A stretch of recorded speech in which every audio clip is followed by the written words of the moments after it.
What's up, guys? So I'm here at Michael Jordan's personal basketball court, which is actually really crazy. As you can see, the guys are still back there playing. But what I wanted to do was just give you guys just my quick first thoughts on the Jordan 29. This isn't like an official review or anything like that. It's just simply my first thoughts. I've played 3 games in them, so that's definitely not enough to give you an effective performance review, but I can just give you honestly my first thoughts. So most of you guys know the Jordan 28 came out with the flight plate. So they have the same thing here, which you guys, I'm sure you've seen before, but they actually reverse the way it sits in the shoe. And first thing that I noticed when I played in the shoe is that you don't feel it as much on the ball of your foot when you play. Not that that's a bad thing, it's just something that I noticed when I played. Something else, the TENDRIL here. I don't know for many of you guys that played in the 28, but when you step down, it kind of had a, I guess, I don't want to say slapping, but it kind of was a 1-2 kind of feeling. And this makes it more of a uniform, like your foot's actually rolling in the shoe. So I actually prefer that sensitivity, or that I prefer when it feels like that as opposed to the 1-2. This feels more like one step because it feels like more of one of a fluid motion, and that's because of this, which is actually called the TENDRIL. Something else that you'll notice when you first put on the shoe is how soft the upper is.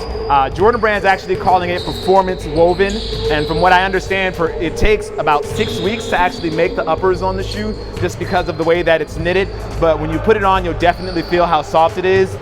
You know, a lot of shoes say that it feels like it's already worn in when you put it on, but for this shoe, it actually rings true. When you put it on, you really feel like it's a shoe that you've worn. It feels comfortable. You know those old pair of shoes that you play in, you know exactly how they feel, you lace them up just right.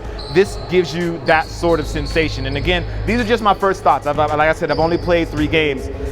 Something else for me personally, I wear a size 11, and this is a size 11, and it felt a little roomy to me. I only played in 1 pair of socks, so maybe that was it. Maybe if I doubled up on my socks, it wouldn't be as roomy.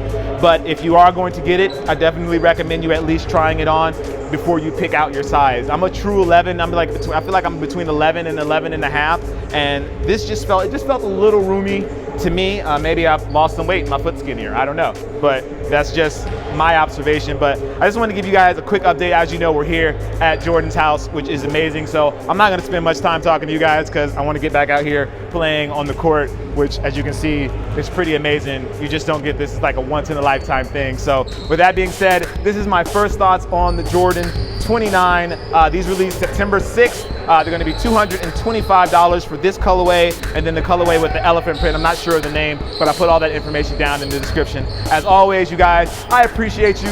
Thank you for watching. I am your host, Jacques Slade, and as always, I'll see you soon. Peace.